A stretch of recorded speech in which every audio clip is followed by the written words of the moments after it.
Okay, guys, I'm traveling, and the news just came out that New Mexico's waiting period, the 7-day waiting period, has been struck down by the 10th Circuit.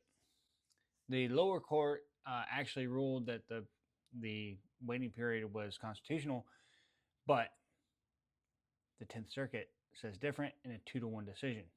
Okay, so here's the ruling. The 3-judge panel in the 10th Circuit ruled 2-1 against the 7-day waiting period for New Mexico. The majority opinion, written by Timothy Tymkovich, says this, quote, "Cooling off periods do not fit into any historically grounded exceptions to the right to keep and bear arms and burden conduct within the Second Amendment scope," end quote. You can see they're making the same distinctions that a lot of us are on the pro 2A side. If you were to, put any other right where they want to put this, for example, New Mexico, imagine having a 7-day waiting period to post a video, for example. Imagine having a 7-day waiting period to get counsel. Imagine a 7-day waiting period to remain silent, right? So just imagine that for a second. If you were to put any of the other rights that is codified in the Bill of Rights, imagine having those kinds of waiting periods for anything else, right? So I think they ruled correctly, and this is a really good thing, especially for Colorado, and we'll get in that in a minute. So the background of law goes like this. In New Mexico, they enacted a law in, I think, May 15th of 2024, and that went into effect, I believe, almost immediately. There were 2 plaintiffs in the challenge, and their names are Paul Ortega and Rebecca Scott. So they sued immediately. The district court actually ruled, like I said earlier, in favor of the law, in favor of the state.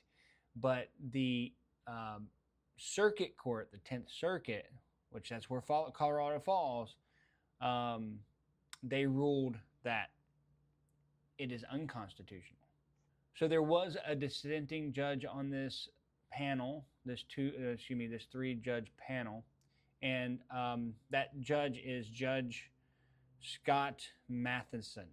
Okay, so he argued that the law was a condition on the commercial sale of firearms, right? So not really. I mean, I guess it is about the commercial sale of a firearm.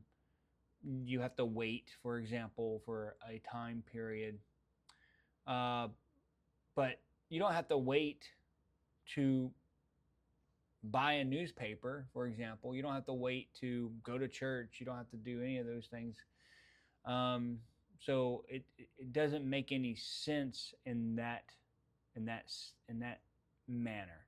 Back in the day, they were required to bring their own firearms to muster. So how else are you going to get those firearms unless they're passed down, of course, or purchased or something of that nature? So I 100% believe that the ability to acquire a firearm is also codified in the Second Amendment, because in order to keep and bear, you have to be able to acquire. Whatever that acquisition is, I mean, it needs to be legal, of course. You can't steal it, but it can be passed down, or you could purchase it, or somebody could let you borrow it, those kinds of things. I think that is codified in the Second Amendment, even though it doesn't expressly say that. So you have to be able to acquire firearms in order to exercise your right. Of course, Governor Grisham down there in New Mexico, she's completely butthurt about this ruling, and she's always, just like they always do, they always try to tie it to it, costing lives later on down the line. Here's the thing about it. They can say that, but there's no data, and there never will be any data that directly correlates life or death being preserved or taken from a court ruling.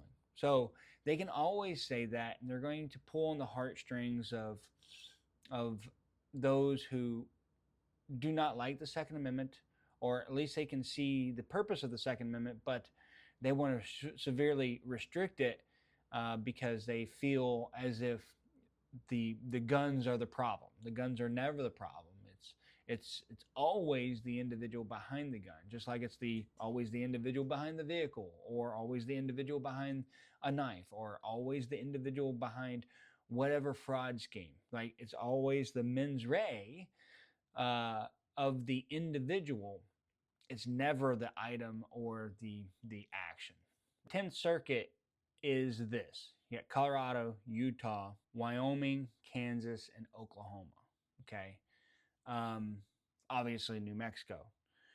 I don't know that any of these other states, besides Colorado, has a waiting period. So Colorado has a 3-day waiting period right now, currently.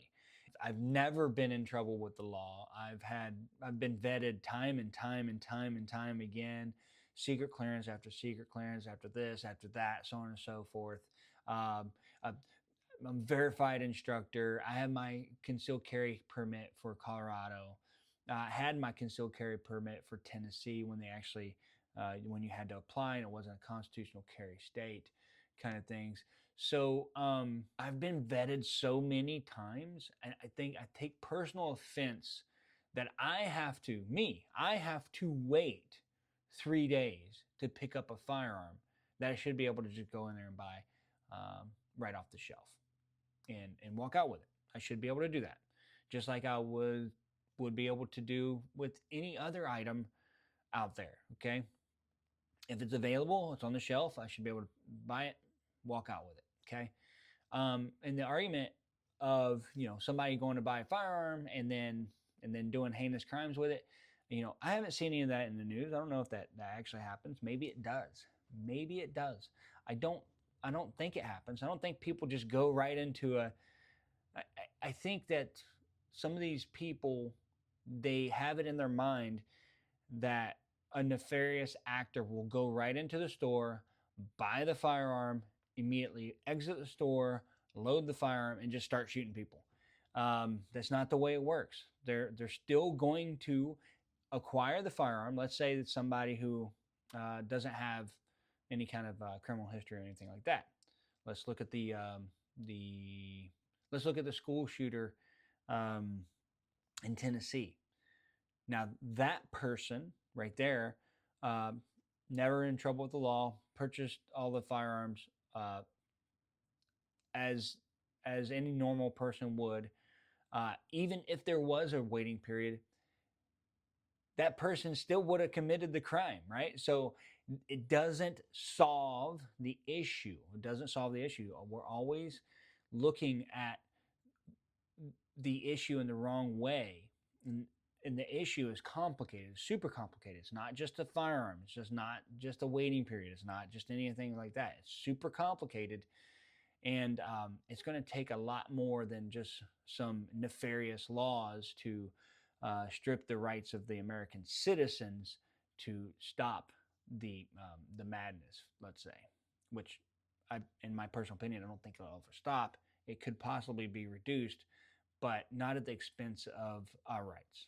So this is just a preliminary injunction, which means that it's put on hold, right? They can't enforce this in that state, okay? It has nothing to do right now, currently, with our law in Colorado.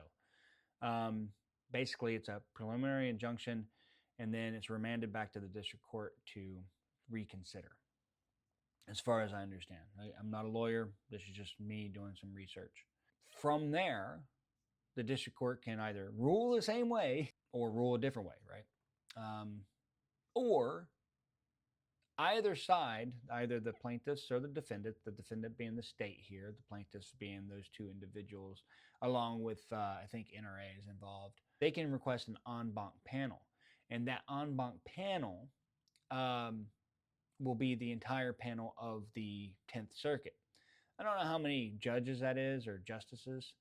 they're gonna, if they request that and they get the entire panel of justices in the 10th Circuit, hopefully that will rule in our favor.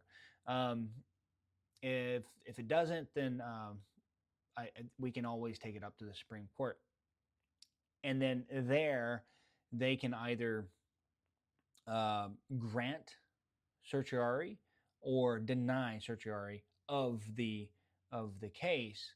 So this means that there's a binding precedent, um, which means if our 3-day waiting period is challenged here, and I think there is a challenge. I can't remember by who, but I think there is a challenge for the 3-day waiting period. It's probably Rocky Mountain gun owners, I imagine. Um, if that challenge goes up to whatever judge, the judge has to say, okay, cool, we're going to put this on hold right now. We can't enforce this law because we fall under the 10th Circuit. So this is really good stuff. Again, if I'm incorrect, if there's any lawyers out there, let me know. But this is really good for Colorado, especially if there's a challenge. Like I said, I believe there is. Now, will the courts drag their feet on this thing? Probably, right? Especially if it's in Colorado. So I don't know what's going to happen. I hope that there is a challenge, and I hope that it does get at least a preliminary injunction until the stuff gets settled. At the end of the day, I hope it's a permanent injunction. Maybe 2 or 3 years down the road, whatever it's going to be, I hope it's a permanent injunction. Okay, so bottom line, this is a direct threat to the 3-day waiting period of Colorado's law, and that's a good thing because when the law is just it doesn't do anything to stop the bad guy from doing bad things. Okay, it does everything to stop the good guy from exercising their rights. Anyway, that is my take on it. We'll talk to you later. Hey, thanks for tuning in. If you've made it this far, I appreciate that. If you are looking for coverage, check out AOR. I am an affiliate. I do get paid a commission as long as you sign up, of course, through my affiliate link, which is below, and also in my profile. I believe in their product. I believe that they're going to do what they say they're going to do, and I wouldn't promote it unless I did believe that. I'm not going to promote any of the others because I believe they're more insurance than anything, and I believe that AOR is not insurance. It is lawyers to defend you in the court of law if you have to defend yourself. So check that out.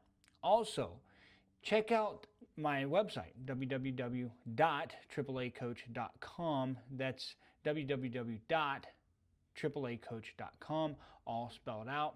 I also have my other socials linked below if you want to check those out. At the end of the day, I want you to stay safe, stay prepared, and stay trained. Tack out.